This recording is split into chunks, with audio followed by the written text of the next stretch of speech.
मित्रांनो नमस्कार, मी उमेश सणस। मृत्यूपत्र म्हणजे काय, मृत्यूपत्र करण्याची आवश्यकता असते का, मृत्यूपत्र करण्याचे फायदे कोणते आणि तोटे कोणते या विषयावर आज आपण बोलणार आहोत। विवा शिरवाडकरांचं नटसम्राट नावाचं नाटक आहे, त्यातला नटसम्राट असलेला गणपतराव बेलवलकर हा त्याची संपत्ती त्याच्या मुलाला आणि मुलीला दोघांना निम्मी निम्मी वाटून टाकतो आणि मुलाकडून आणि मुलीकडून अवहेलना प्राप्त करून वृद्धत्वाची अनेक लक्तरं जे आहेत ती अंगावर घेत स्वतःच्या जीवनाची शोकांतिका करून घेतो। नटसम्राट या नाटकाचा प्लॉट हा आहे। गणपतराव बेलवलकरांनी जर त्यांच्या आयुष्यात मृत्यूपत्र केलं असतं तर गणपतराव बेलवलकरांची अशी अवस्था झाली नसती। मुनव्वर राणा यांचा एक शेर आहे, किसी के हिस्से में खेती आई, किसी के हिस्से में दुकान आई, घर में मैं सबसे छोटा था, मेरी हिस्से में माँ आई। कविता म्हणून ठीक आहे, बोलायला आणि ऐकायलाही बरं वाटतं, परंतु ज्या भावंडांनी वाटप करून एका भावाच्या हिश्श्यामध्ये आई टाकली त्या भावंडांच्या वडिलांनी त्यांच्या हयातीत जर मृत्यूपत्र केलं असतं तर असं वाटप करून एखाद्या मुलाच्या हिश्श्याला आई टाकण्याची वेळ जी आहे ती त्या भावंडांमध्ये अन्य भावंडांना कारस्थान करून करावी लागली नसती। मृत्यूपत्र हा एक कागद आहे। मृत्यूपत्र हे मिळकतीच्या हस्तांतरणाचं एक महत्त्वाचं साधन आहे। मिळकतीचं हस्तांतरण करणं, एका पिढीकडून दुसऱ्या पिढीकडे जाणं, वारसानं जाणं किंवा नोंदणीकृत दस्तानं जाणं ह्या नैसर्गिक गोष्टी आहेत। या धकाधकीच्या जीवनामध्ये सगळ्या गोष्टी ज्या आहेत त्या अनिश्चित आहेत। निश्चितता एकाच गोष्टीची आहे, ती म्हणजे मृत्यूची। आणि जर मग आपल्या आयुष्यात मृत्यू येणारच असेल, मृत्यू नक्की असेल, तर मृत्यूपत्र करायला काय हरकत आहे या प्रश्नाचा विचार प्रत्येकानं केला पाहिजे। मृत्यूपत्र करायचं हे एकदा नक्की ठरवल्यानंतर मृत्यूपत्र करायला वय कोणतं असलं पाहिजे हेही प्रत्येकानं ठरवलं पाहिजे। मृत्यूपत्र करण्यासाठी जे वय आहे त्या वयाची काय आता मर्यादा नाही। 40मध्ये लोकांना हार्ट अटॅक येत आहेत, 50 नंतर लोकांकडे 2-2, 3-3 आजारपण जे आहेत ते कॉम्प्लिमेंटरी आजारपण असल्यासारखे येत आहेत। 30ल्या मुलांना जे आहेत ते अँजिओप्लास्टी करावी लागते। अशा परिस्थितीत साधारण 50च्या दरम्यान जे आहे ते माणसानं मृत्यूपत्र करायला हरकत नाही असं वाटतं। कायद्याचा विषय आहे, मृत्यूपत्रासारखा विषय आहे, आम्ही हा व्हिडिओ ऐकावा का, या व्हिडिओ ऐकून आम्हाला काय समजणार आहे, अशा प्रकारचे प्रश्न मनात असतील तर ते प्रश्न मनातून बाजूला काढून टाका। याचं सगळ्यात महत्त्वाचं कारण असं की कायद्याची एक व्याख्या केली जाते, कायद्याबद्दल एक प्रेपोजिशन वापरलं जातं। Law is nothing but a strong common sense असं म्हटलं जातं। ज्याचा कॉमन सेन्स चांगला आहे त्याला कायदा चांगला कळतो, आणि ज्याला कायदा चांगला कळू शकतो त्याला कॉमन सेन्स जो आहे तो चांगला असावा लागतो। कायदा कळण्याकरता कॉमन सेन्स असेल तर कायद्याचे सगळेच विषय जे आहेत ते सोपे आहेत असं वाटू शकतं। मृत्यूपत्र ही आजच्या धकाधकीच्या जीवनातली एक अनिवार्य गोष्ट आहे, हे समजून घेऊन आपण मृत्यूपत्र या डॉक्युमेंटकडे पाहिलं पाहिजे। मृत्यूपत्राला विलपत्र हा शब्दही ग्रामीण भागामध्ये अतिशय चांगल्या पद्धतीनं प्रचलित आहे। इच्छापत्र हाही शब्द त्यासाठी वापरला जातो। मृत्यूपत्राची व्याख्या कायद्याच्या भाषेत काय केली जाते, will is last intention of the testator regarding to his movable and immovable property। थोडक्यात आणि सोप्या शब्दात मृत्यूपत्राची ही व्याख्या आहे की एखाद्या व्यक्तीनं त्याच्या मृत्यूपश्चात त्याच्या स्थावर आणि जंगम मिळकतीची विल्हेवाट कशी लावायची याच्याबद्दल केलेलं नियोजन आणि याच्याबद्दल लिहिलेलं कागद म्हणजे मृत्यूपत्राचा कागद होय। मृत्यूपत्र करणं हे अधिक श्रेयस्कर आहे। हे नटसम्राट या नाटकाचं उदाहरण देऊन अशासाठी सांगितलं की 50मध्ये 60मध्ये एखाद्या माणसाला मृत्यूपत्र करावंसं वाटलं तर त्याला ते मृत्यूपत्र करता येतं। केलेल्या मृत्यूपत्रामध्ये बदल करता येतात। केलेलं मृत्यूपत्र केव्हाही संपूर्णतः रद्द करता येतं किंवा अंशतः रद्द करता येतं। सगळ्यात महत्त्वाची गोष्ट म्हणजे त्या मृत्यूपत्राचा त्याची अंमलबजावणी ही त्या माणसाच्या मृत्यू पश्चात होते। त्या माणसाच्या हयातीत त्या मृत्यूपत्राची अंमलबजावणी करण्याचा प्रश्न येत नाही। जर एखाद्या माणसाच्या हयातीत केलेलं बक्षीसपत्र असेल, एखाद्या माणसानं ठरवलं की माझं वय 60 वर्षाचं झालेलं आहे आणि मी माझ्या मिळकती ज्या आहेत त्या माझ्या मुलांना जे ती वाटून टाकणार आहे, निम्म्या मिळकती एका मुलाला बक्षीसपत्रानं दिल्या, राहिलेल्या मिळकती दुसऱ्या मुलाला बक्षीसपत्रानं दिल्या, आणि त्या मुलांनी त्या 60 ओलांडलेल्या वृद्ध वडिलांना त्यांच्या अडचणीच्या वेळी, त्यांच्या गरजेच्या वेळी पैशाची मदत केली नाही, राहण्याची मदत केली नाही, तर त्या माणसाला एकाच वेळी निष्कांचन झाल्यासारखी त्याची अवस्था होईल आणि दुसऱ्या वेळी त्या माणसाला स्वतःच्या आर्थिक अडचणीच्या वेळी दुसऱ्यावर डिपेंड आपण राहतो आहोत अशा प्रकारची भावना त्याच्या मनामध्ये प्रतीत होईल. मृत्यूपत्र हा असा डॉक्युमेंट आहे की जो केल्यानंतर त्या माणसाला त्याच्या हयातीत त्या प्रॉपर्टीचा उपभोग स्वतःला घेता येतो. म्हणून मृत्यूपत्र हा डॉक्युमेंट सर्वोत्कृष्ट डॉक्युमेंट आहे.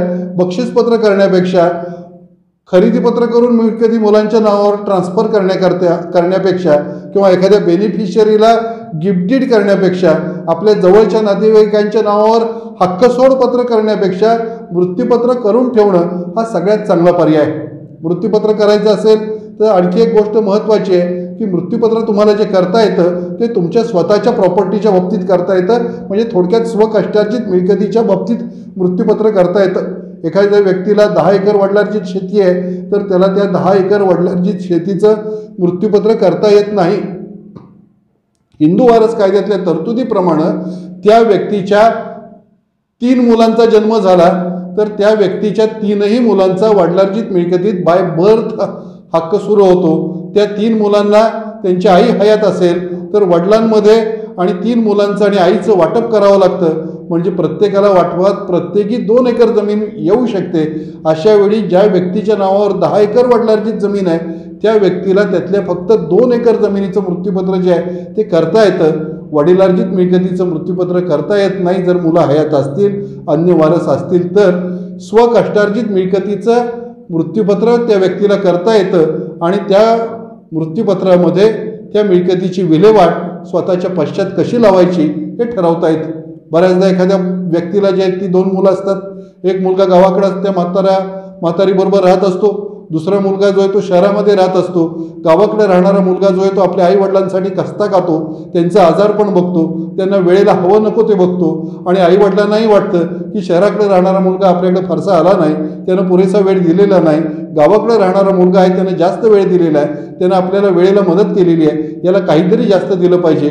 अशा वेळी स्वकष्टार्जित मिळकती या गावाकडच्या मुलाला थोड्याशा अधिक देण्यासाठी मृत्यूपत्राचा दस्त हा सर्वात चांगला पर्याय आहे. मृत्यूपत्राचा दस्त अनेक गोष्टीसाठी गरजेचं आहे. मृत्यूपत्र करत असताना टिकणारं मृत्यूपत्र केलं जाणं ही अधिक महत्त्वाची गोष्ट आहे. मृत्यूपत्राचा कायदा काय आहे, मृत्यूपत्राच्या बाबतीत कायदेशीर तरतुदी काय आहेत, असे सर्वसाधारण प्रश्न जे आहेत ते लोक नेहमी विचारत असतात. मृत्यूपत्राच्या संदर्भात आणखी एक गोष्ट लक्षात घेतली पाहिजे की केवळ ज्येष्ठ नागरिकांनी मृत्यूपत्र करावेत आणि बाकीच्यांनी मृत्यूपत्र करूच नाही असं म्हणण्यात काही अर्थ नाही. मृत्यूपत्र हे किती रुपयाच्या स्टॅम्पवर केलं जावं, त्याच्यासाठी लागणारा राज्य शासनाचा किंवा केंद्र शासनाचा काही स्टॅम्प आहे का असा प्रश्न विचारला जातो. या प्रश्नाचं सोपं आणि साधं प्रश्नाचं उत्तर आहे की मृत्यूपत्र करण्यासाठी कुठल्याही प्रकारचा स्टॅम्प कायद्याला अभिप्रेत नाही. कोऱ्या कागदावर लिहिलेलं मृत्यूपत्र जे आहे ते चालू शकतं. मृत्यूपत्र करण्यासाठी स्टॅम्पची आवश्यकता नाही. मृत्यूपत्र हे नोंदणीकृत केलं जातं की जे दुय्यम निबंध कार्यालयात नोंदवलं जातं. अनोंदणीकृत मृत्यूपत्र हे देखील मृत्यूपत्र असतं. नोटरीकडे नोंदवलेलं मृत्यूपत्र हे देखील कायद्यामध्ये चालू शकतं. बऱ्याच प्रकरणामध्ये तोंडी मृत्यूपत्र ही संकल्पना ही कायद्याला मान्य आहे. एखादा सैनिक रणभूमीवर गेलेला आहे, शत्रू सैन्याशी त्याची धरपकड चाललेली आहे, तो रणभूमीवर घायाळ झालेला आहे, त्याचा केव्हाही मृत्यू होईल अशी परिस्थिती आहे. अशा वेळी त्यानं आपल्या एखाद्या सहकार्याला जवळ बोलवलं आणि सांगितलं की माझ्या वडिलार्जित मिळकती आणि माझ्या एकत्र कुटुंबाच्या मिळकती यातला माझा स्वतःचा हिस्सा आणि माझ्या स्वकष्टार्जित उत्पन्नातल्या ज्या काही मिळकती असतील त्याचं मला मृत्यूपत्र करायचं आहे आणि त्या मृत्यूपत्रानं सगळ्या मिळकती मला माझ्या पत्नीच्या नावावर करायच्या आहेत असं त्यानं तोंडी सांगितलेलं असलं तरी त्याचं ते तोंडी कथन हे देखील त्यानं केलेलं तोंडी मृत्यूपत्र आहे असं समजलं जाईल. मृत्यूपत्र करणाऱ्या एखाद्या आजारी व्यक्तीला सही करता येत नाही, त्याच्यावर त्यानं निशाणी अंगठा केला तरी तो पुरेसा आहे, त्याच्यावर त्यानं एखादी रेघ मारली तरी तो पुरेसा आहे. अशा प्रकारच्या विविध कायदेशीर तरतुदी ज्या आहेत त्या मृत्यूपत्राच्या संदर्भात आहेत. मृत्यूपत्र लिहित असताना काय करायला पाहिजे त्या दस्तामध्ये, सुरुवातीला त्या दस्ताचं टायटल लिहावं लागतं. टायटल मृत्यूपत्र, इच्छापत्र, वीरपत्र हे लिहायचं. मग त्यानंतर काय लिहायचं, आज तारीख 5 मे 2025 या दिवशी काय करतोय, मृत्यूपत्र लिहून ठेवणार. काय जे नाव असेल मृत्यूपत्र लिहून ठेवणाराचं त्याचं नाव, वय, पत्ता तो लिहायचा आणि सुरुवातीचा मजकूर मृत्यूपत्रामध्ये जुन्या मृत्यूपत्रांमध्ये साधारण 60 नंतर 70 नंतर 80च्या नंतर माणसं मृत्यूपत्र करीत होती. त्यामुळे जुन्या मृत्यूपत्राची सुरुवातच अशी होती की आता माझं वय झालेलं आहे, मी 80 वर्षाचा आहे, मी आतापर्यंत केवळ ईश्वराच्या कृपेनं जगलेलो आहे, मला माझ्या मिळकतीचं मृत्यूपत्र करायचं आहे, मी चांगला हिंडता आहे, फिरता आहे, माझी शारीरिक आणि मानसिक अवस्था अतिशय चांगली आहे, तोपर्यंतच मला माझ्या मिळकतीची विल्हेवाट कशी लावायची हे ठरवायचं आहे, कारण मानवी देहाचा काही भरवसा नाही असं म्हणून मग तो मृत्यूपत्र जे आहे ते लिहिलं जायचं आणि त्यातलं मजकूर लिहिलं जायचं. मृत्यूपत्र लिहित असताना मृत्यूपत्रात कोणत्या मिळकतीचा उल्लेख करायचा, कोणत्या मिळकतीच्या संदर्भात मृत्यूपत्र करायचं हे सुद्धा स्पष्टपणानं नमूद केलं पाहिजे. मृत्यूपत्र जे आहे ते 4 मुलांमध्ये करायचं आहे. थोरल्या मुलाला काय द्यायचं आहे, 2 नंबरच्या मुलाला काय द्यायचं आहे, 3 नंबरची मुलगी आहे तिला काय द्यायचं आहे, 4 नंबरचा मुलगा असेल तर त्याला काय द्यायचं आहे हे सगळं मृत्यूपत्रामध्ये नमूद करावं लागतं. एखाद्या मुलाला एखाद्या मुलीला मृत्यूपत्रानं काही द्यायचं नाही त्या व्यक्तीला, तर त्या व्यक्तीला ते मृत्यूपत्रात लिहिणं अधिक चांगलं आहे की मला 4 मुलं आहेत पण मला एकाच मुलीला जी आहे ती माझी सगळी मिळकत द्यायची, कारण त्या मुलीनं निर्लसपणानं माझी सेवा केलेली आहे, शुश्रूषा केलेली आहे, मला आधार दिलेला आहे, शारीरिक आणि मानसिक दृष्टीनं मला जे आहे ते अधिक चांगलं ठेवून जे आहे ते माझं आयुष्य वाढवलेलं आहे, म्हणून मला ह्या मुलीला द्यायचं आहे असा मजकूर त्या मृत्यूपत्रात लिहित असताना ज्या मुलीला मृत्यूपत्रात त्या व्यक्तीला काही द्यायचं नाही त्याला आपण का काही देत नाही ही गोष्ट सुद्धा मृत्यूपत्रात लिहिणं ही अधिक चांगली गोष्ट असते, अधिक श्रेयस्कर गोष्ट असते. ते स्पष्टीकरण असेल तर ते स्पष्टीकरण गरजेचं असतं. मृत्यूपत्र लिहित असताना मृत्यूपत्रात लिखाण करणाऱ्यानं मिळकतीच्या संदर्भामध्ये अत्यंत निसंदिग्धता ठेवली पाहिजे. या माझ्या स्वकष्टार्जित मिळकती आहेत आणि त्याचं मी मृत्यूपत्र करतोय. वडिलार्जित मिळकती असतील तर या वडिलार्जित मिळकती आहेत आणि त्यात माझा कायद्याने इतका हिस्सा येतो, त्या हिश्श्याचं मी मृत्यूपत्र करतोय. जंगम मिळकती आहेत, रोख रक्कम आहे, बँकांमधल्या ठेवी आहेत किंवा आणखी सोनं नाणं आहे, दागदागिने आहेत, काही मौल्यवान चित्र आहेत घरातली, तर त्याचंही मृत्यूपत्र करता येतं. मृत्यूपत्रामध्ये या सगळ्या गोष्टी ज्या आहेत त्या नमूद कराव्या लागतात. एखाद्या व्यक्तीनं 60व्या वर्षी मृत्यूपत्र केलं, 20 वर्षाचा स्पॅनमध्ये गेला, 60व्या वर्षी मृत्यूपत्र करत असताना त्यानं 70% मिळकती ज्या आहेत त्या थोरल्या मुलीला दिलेल्या होत्या आणि 20% मिळकती ज्या आहेत ते धाकट्या मुलीला दिलेल्या होत्या आणि 10% मिळकती ज्या आहेत ते त्याच्या आवडत्या एखाद्या संस्थेला दिलेल्या होत्या असं आपण गृहीत धरू. मृत्यूपत्र करत असताना त्या व्यक्तींचे आणि त्या मृत्यूपत्र करणाऱ्याचे रिलेशन जसे होते तसे समजा रिलेशन 20 वर्षांना राहिले नाहीत. 20 वर्ष त्या माणसाचं आयुष्य गेल्यानंतर असं लक्षात आलं की ज्या मुलीला मृत्यूपत्रानं आपण 70%पेक्षा अधिक मिळकती दिलेल्या आहेत ती मुलगी आपल्याशी व्यवस्थित वागत नाही, त्या मुलीचं वर्तन आपल्याशी योग्य नाही आणि त्याला जर त्या व्यक्तीला वाटलं की आपल्याला अशा परिस्थितीमध्ये मृत्यूपत्र बदलायचं आहे आणि जी धाकटी मुलगी आहे की जी मृत्यूपत्र करत असताना आपल्याला फारसं काही करत नव्हती ती बरंच काही करू लागलेली आहे आणि त्या मुलीला आपल्याला 60% मिळकती द्यायच्यात आणि जिला 70% दिल्या होत्या तिला 40% द्यायच्यात, तर अशा वेळी मृत्यूपत्रात बदल करता येतो. अशा वेळी पहिलं मृत्यूपत्र संपूर्णतः रद्दही करता येतं, रिव्होकेशन ऑफ विल ही करता येतं किंवा नवं मृत्यूपत्र करून पहिलं मृत्यूपत्र रद्द केलेलं आहे असं नमूद करता येतं. पहिलं मृत्यूपत्र रद्द करायचं असेल आणि नवं मृत्यूपत्र करायचं असेल तर प्रचलित कायद्यानुसार 100 रुपयाच्या स्टॅम्पवर किंवा प्रत्येक आता डॉक्युमेंट 500 रुपयाच्या स्टॅम्पवर करावा लागतो, तेवढ्या स्टॅम्पवर ते मृत्यूपत्र तयार करायचं आणि ते नोंदणीकृत करायचं. मृत्यूपत्र नोंदणीकृत नसेल तर काय होईल?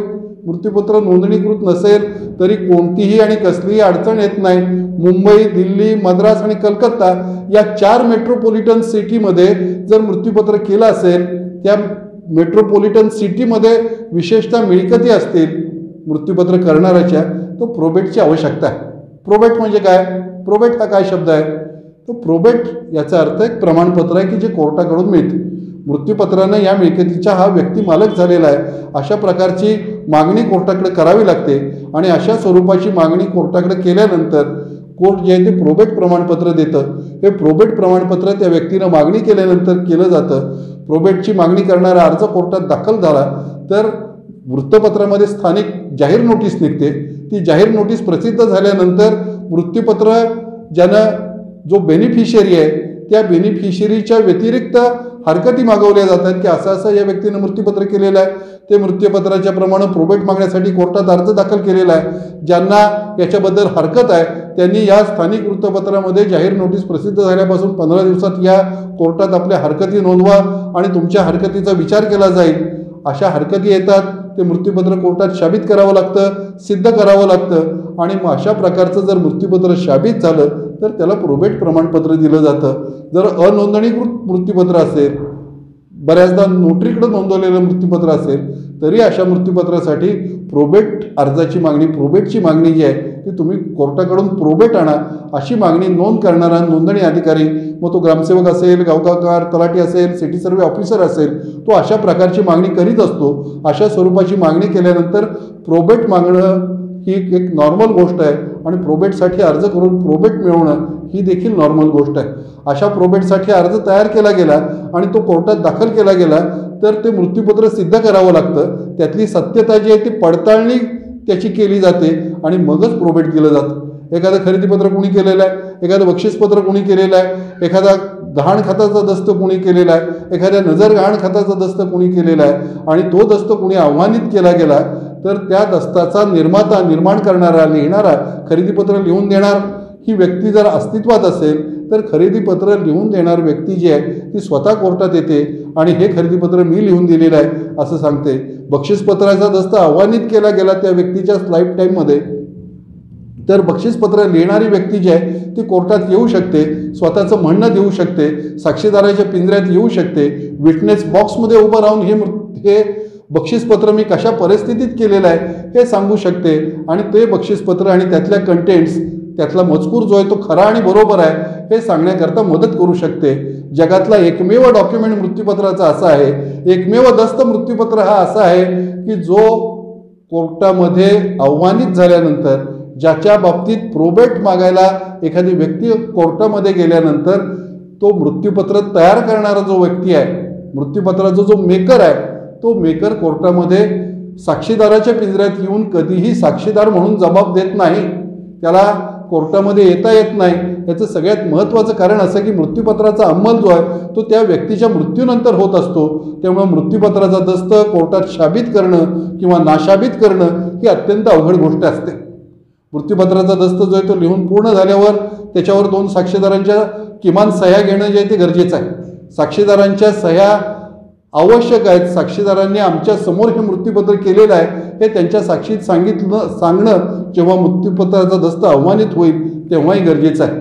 मृत्यूपत्राबद्दल मार्गदर्शन करणारे लोक असं सांगत असतात की तुम्ही मृत्यूपत्राचा दस्त करता तर तुम्ही 2 साक्षीदार आणा आणि आणलेले साक्षीदार तुमच्यापेक्षा 10-20 वर्षांनी लहान आणा, म्हणजे कदाचित जेव्हा तुमचा मृत्यू होईल त्यावेळी ते साक्षीदार हयात राहतील आणि हयात राहिलेले साक्षीदार ते मृत्यूपत्र सिद्ध करण्याची वेळ आली तर कोर्टात येतील आणि हे मृत्यूपत्र तुम्ही केलेलं आहे असं सांगतील. असा सल्लासुद्धा काही वेळा अडचणीचा असतो, कारण मृत्यूपत्र करणारी व्यक्ती जी आहे ती मृत्यूपत्र करत असताना त्याच्यावर साक्षीदार म्हणून सह्या करण्यासाठी कोणाला बोलवेल तर त्याच्या जवळच्या मित्रांना बोलवेल, जवळच्या नातेवाईकांना बोलवेल, त्याचे मित्र, त्याचे आप्त, त्याचे स्नेही जे त्याचे समवयस्क असणं गरजेचं आहे.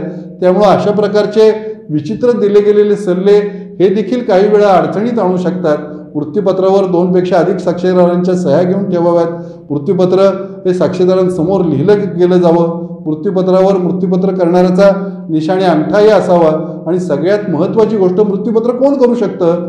मृत्यूपत्र करायचा अधिकार प्रत्येक व्यक्तीला आहे, परंतु भारतीय करार कायद्यातल्या ज्या तरतुदी आहेत की करार कोण करू शकतं, तसंच मृत्यूपत्र कोण करू शकतं या प्रश्नाचं उत्तर तेच आहे की वयाची 18 वर्षे पूर्ण झालेली प्रत्येक व्यक्ती मृत्यूपत्र करू शकते. मृत्यूपत्र करणाऱ्या व्यक्तीचं शारीरिक आणि मानसिक संतुलन चांगलं असलं पाहिजे. मृत्यूपत्र करणाऱ्या व्यक्तीचं बुद्धी जी आहे ती चांगली काम करत असली पाहिजे. मृत्यूपत्र करणारी व्यक्ती जी आहे ती शारीरिक दृष्टीनं आणि मानसिक दृष्टीनं विकलांग असेल तर त्या व्यक्तीला मृत्यूपत्र करता येणार नाही. चांगलं आणि वाईट यातला फरक मृत्यूपत्र करणाऱ्या व्यक्तीला कळत असलं पाहिजे. म्हणजे कॉन्शियस माइंड असलेली व्यक्तीच मृत्यूपत्र करू शकते. अनकॉन्शियस माइंडची व्यक्ती जी आहे ती मृत्यूपत्र करत नाही, करू शकत नाही, त्यानं केलेलं मृत्यूपत्र टिकणार नाही. या सगळ्या गोष्टी विचारात घेतल्यानंतर मृत्यूपत्र करणाऱ्यानं मृत्यूपत्र करत असताना चांगल्या डॉक्टरांचं वैद्यकीय प्रमाणपत्र जे आहे ते त्या मृत्यूपत्राला जोडणं आवश्यक आहे की हे मृत्यूपत्र मी केलेलं आहे, ज्या दिवशी मृत्यूपत्र केलेलं आहे त्या दिवशी मी माझी वैद्यकीय तपासणी केलेली आहे आणि डॉक्टरांनी सांगितलेलं आहे की मी अ, ब, क यांना आज तपासलं, त्यांची वैद्यकीय तपासणी केली, ते शारीरिक दृष्टीनं फिट आहेत, ते मानसिक दृष्टीनं फिट आहेत आणि ते कोणताही करार करण्यासाठी सक्षम आहेत. अशा प्रकारचं वैद्यकीय प्रमाणपत्र जर डॉक्टरांनी दिलेलं असेल, त्या वैद्यकीय प्रमाणपत्रावर सुद्धा डॉक्टरांची सही असेल, डॉक्टरांबरोबरच ते वैद्यकीय प्रमाणपत्र करणाऱ्या व्यक्तीचा त्याच्यावर अंगठा असेल किंवा सही असेल तर त्या मृत्यूपत्राची विश्वसनीयता ही अधिक वाढत असते. अशा प्रकारे विश्वसनीयता वाढणारं मृत्यूपत्र जे आहे ते तयार झालं पाहिजे. बऱ्याचदा मृत्यूपत्राचं अंमलबजावणी कशी करायची हा प्रश्न पडतो. मृत्यूपत्र करणारी व्यक्ती जी आहे ती त्यासाठी मृत्यूपत्राची अंमलबजावणी करणारी व्यक्ती जी आहे ती त्या मृत्यूपत्रातच अपॉइंट करू शकते. त्याला एक्झिक्युटर असं म्हणतात. मृत्यूपत्राचं एक्झिक्युशन करणारी व्यक्ती तो त्याचा बेनिफिशियरी नसतो, त्यातलं मृत्यूपत्रातनं त्याला काही मिळत नाही, तरीसुद्धा मृत्यूपत्राच्या अंमलबजावणीची जबाबदारी त्याच्यावर येते. मृत्यूपत्रामध्ये एखाद्या माणसाला 5 मुलं आहेत, 3 मुली आहेत आणि 2 मुलं आहेत, तर त्या 3 मुलींना आणि 2 मुलींना मृत्यूपत्रात जे काही देण्याचं कबूल केलेलं आहे ते देणं देत असताना प्रत्येकाला मृत्यूपत्रात लिहिल्याप्रमाणे मिळकती मिळत आहेत का हे बघण्याची जबाबदारी आणि त्याच्या नावावर ट्रान्सफर करण्याची जबाबदारी जी आहे ते एक्झिक्युटरची आहे. एक्झिक्युटरची अधिक जबाबदारी तेव्हा असते जेव्हा एखादं मृत्यूपत्र केलं जातं. ज्या व्यक्तीच्या नावावर मृत्यूपत्र केलं जातं ती व्यक्ती अज्ञान असते आणि अज्ञान असतानाच मृत्यूपत्र करणारा मयत झाला तर मृत्यूपत्राच्या एक्झिक्युटरनं त्या अज्ञानाला तो सज्ञान होईपर्यंत त्याच्या वतीनं मृत्यूपत्र ज्यानं केलेलं आहे त्याच्या वतीनं मिळकती सांभाळायच्या असतात.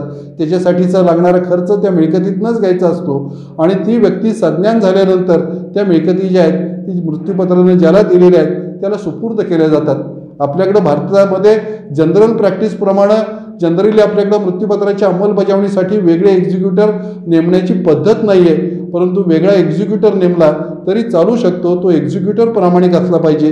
ते साक्षीदार जे आहेत ते समाजातले प्रतिष्ठित व्यक्ती असले पाहिजेत, प्रामाणिक व्यक्ती असले पाहिजेत आणि मृत्यूपत्र करणाऱ्याला अशी खात्री वाटली पाहिजे की मी जे मृत्यूपत्र करतो आहे ते मृत्यूपत्र अव्हानीत झालं, ते कोणी खोटं आहे म्हणून त्याच्याविरुद्ध दाद मागितली तर मी ज्यांना साक्षीदार म्हणून बोलवतो आहे ते साक्षीदार मी मृत्यूपत्रात जो मजकूर लिहिलेला आहे त्याच्याशी प्रामाणिक राहतील, माझ्याशी प्रामाणिक राहतील आणि मृत्यूपत्रात मी नमूद केलेली माझी मिळकतीबद्दलची अंतिम इच्छा जी आहे ती व्यक्त करण्याकरता प्रयत्न करतील. बऱ्याचदा मृत्यूपत्रात माणूस मृत्यूपत्र करून ठेवतो आणि मृत्यूपत्रातल्याच मिळकती त्यात नमूद केल्या जातात. त्याच्या मृत्यूनंतर आणखी 10-20 वर्ष जातात. त्या 10-20 वर्षामध्ये ती व्यक्ती जी आहे ती आणखी 2-4 मिळकती कमावते. एखादा गाळा घेते, एखादं दुकान घेते, एखादा एकर जमीन घेते. मग त्या मिळकती जर मृत्यूपत्रात लिहिलेल्या नसतील तर त्याची विल्हेवाट कशी लावली जाईल? त्याची विल्हेवाट हिंदू वारस कायद्यातील तरतुदीप्रमाणे ती व्यक्ती हिंदू असेल तर लावली जाईल, इंडियन सक्सेशन ॲक्टमधील तरतुदीप्रमाणे अन्य धर्मीय असेल तर लावली जाईल. त्यामुळं किमान मृत्यूपत्र लिहित असताना भविष्यातल्या मिळकतीसुद्धा या पद्धतीनंच द्यायच्या आहेत एखाद्या बेनिफिशियरीला. म्हणजे 4 मुलांपैकी फक्त एका मुलीला या मिळकती द्यायच्या आहेत आईला, तर अशा वेळी या मृत्यूपत्रानंतर मी भविष्यात काही मिळकती खरेदी केल्या, काही मिळकती कमावल्या तर त्या मिळकतीसुद्धा माझ्या या मृत्यूपत्रात मी ज्या मिळकती एकाच मुलीला देते आहे तिलाच उर्वरित मिळकतीसुद्धा भविष्यात मिळणाऱ्या मिळकती मिळाव्यात असा स्पष्ट उल्लेख जो आहे तो मृत्यूपत्रामध्ये नमूद करावा लागतो. एकदा कायदा म्हटलं आणि कायद्याच्या आपण जंगलामध्ये शिरलो की अनेक प्रश्न निर्माण होतात. एका प्रकरणात असा प्रश्न निर्माण झाला की एका व्यक्तीनं मृत्यूपत्र करत असताना एक बंगला होता त्याचा शहरातला, तो बंगला त्याच्या थोरल्या मुलाला द्यायचा आहे असं त्या मृत्यूपत्राच्या 2ऱ्या पॅरेग्राफमध्ये लिहिलं. त्याच मृत्यूपत्राच्या 7व्या पॅरेग्राफमध्ये तोच बंगला त्यानं त्याच्या धाकट्या मुलाला द्यायचा आहे असं लिहिलं. तर तो बंगला नेमका कोणाला द्यायचा हा न्यायाधीशांसमोर प्रश्न पडला. हा प्रश्न जो आहे तो चर्चेला आला. दोन्ही बाजूच्या वकिलांनी युक्तिवाद केला. त्याच्यावरचा निष्कर्ष असा निघाला की मृत्यूपत्र म्हणजे एखाद्या व्यक्तीनं त्याच्या मिळकतीची त्याच्या पश्चात विल्हेवाट कशी लावायची याच्याबद्दल व्यक्त केलेली अंतिम इच्छा होय. मग अंतिम इच्छा 3ऱ्या पॅरेग्राफमध्ये प्रकट होईल की 7व्या पॅरेग्राफमध्ये प्रकट होईल या प्रश्नाचं उत्तर हुडकून काढलं गेलं आणि 7वा पॅरेग्राफ हा अंतिम इच्छेच्या जवळपास गेलेला आहे. 7व्या पॅरेग्राफमध्ये त्यानं प्रकट केलेली इच्छा ही महत्त्वाची आहे आणि म्हणून 7व्या पॅरेग्राफमध्ये त्याची अंतिम इच्छा व्यक्त झाली असं समजून 7व्या पॅरेग्राफमध्ये नमूद केलेल्या ज्या व्यक्तीच्या नावावरती मृत्यूपत्र केलं गेलेलं होतं त्याला तो बंगला दिला गेला असा प्रकार केला गेला.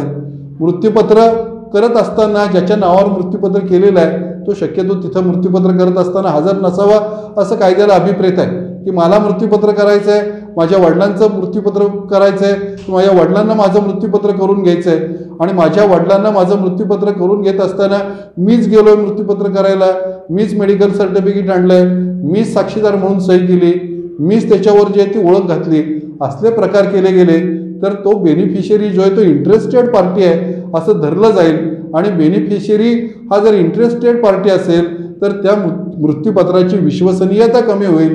अशा प्रकारे विश्वसनीयता कमी असणारं मृत्यूपत्र हे कायदेशीर म्हणून टिकायला अतिशय अवघड जातं.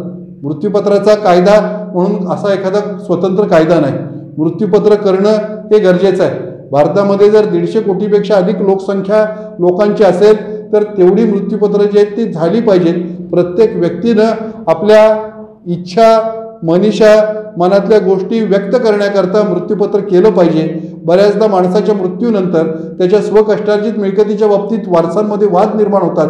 मृत्यूपत्र केली गेली, चांगल्या पद्धतीनं केली गेली, टिकणारी मृत्यूपत्र केली गेली तर आमच्या ज्युडिशियल सिस्टीमवर येणारं जे बर्डन आहे प्रॉपर्टीच्या वाटपांच्या संदर्भातलं आणि त्याच्या प्रॉपर्टीच्या संदर्भातल्या भांडणांचं ते बर्डन ते दडपण जे आहे ती कमी होण्याची शक्यता नाकारता येत नाही. मृत्यूपत्राचा दस्त करत असताना अनेक गोष्टीची काळजी घेतली पाहिजे. स्वतःच्या हस्ताक्षरात मृत्यूपत्र लिहायचं आणि त्याच्यावर साक्षीदारांच्या सह्या घ्यायच्या अशी फॅशन भारतात नाही. मात्र स्वतःच्या हस्ताक्षरामध्ये मृत्यूपत्र करणं ही सुद्धा फार गरजेची गोष्ट आहे. मृत्यूपत्राचा कायदा हा सखोलपणानं समजावून घेतला पाहिजे. मृत्यूपत्राच्या संदर्भात काही स्वतंत्र कायदा आहे अशातला भाग नाही. मृत्यूपत्र करत असताना ते टिकलं पाहिजे याची काळजी घेतली पाहिजे. ती काळजी मृत्यूपत्र करणाऱ्याला घ्यायची असेल तर चांगला कायदेशीर सल्ला घ्यावा, योग्य माहिती घ्यावी आणि आपलं मृत्यूपत्र करावं. मृत्यूपत्र करणं याचा अर्थ आपल्या हयातीत आपल्या मिळकतीचा उपभोग घेण्याचा आपला हक्क राखून ठेवून आपल्या वारसांमध्ये वाद होणार नाहीत यासाठी केला गेलेला एक प्रॉपर प्रयत्न आहे. तो प्रयत्न प्रत्येकानं करावा. मृत्यूपत्र केल्यानंतर वारसांचे आणि वाटपाचे दावे नक्की कमी होतील, वाद नक्की कमी होण्यास मदत होईल. मृत्यूपत्र करत असताना वयाचं बंधन आणि मर्यादा न बाळगता ही एक अपरिहार्य गोष्ट आहे. म्हणून प्रत्येकानं जर मृत्यूपत्र खरोखरच केलं तर मृत्यूपत्राचा कायदा हाही अधिक विकसित होईल आणि मृत्यूपत्र करणाऱ्यांची संख्या जशी वाढेल तशा या धकाधकीच्या आयुष्यात वारसांचं आयुष्य हे भांडणाशिवाय अधिक समृद्ध आणि चांगलं होईल हे नक्की.